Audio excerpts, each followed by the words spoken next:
My name is Linda, and I'm studying a Master of Clinical Psychology at the University of Melbourne. In my past, I was an actor, and so I went to drama school, I did theatre training, and I worked a lot in that field and lived overseas in the UK. And I sort of did that for, let's say 6, 7, 8 years roughly. And I just found towards the end of that I started feeling like there wasn't something quite fitting with my values.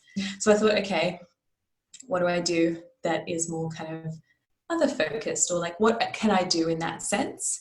And so I thought about a few options, one of which was medicine, but I ended up I ended up opting for psychology because, I was super interested still with how people think and work, which is kind of what drew me to acting in the first place.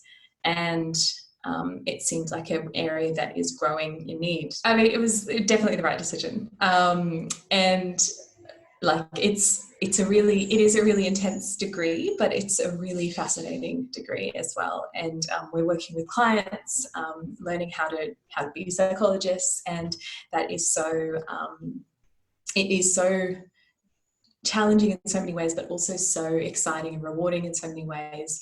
And not just sort of challenging in terms of like, okay, there are like theories I have to learn and techniques I have to learn, sort of the actual kind of knowledge side of things, but also challenging in terms of in that moment with that person in therapy, they're making me question things that I thought I knew about myself.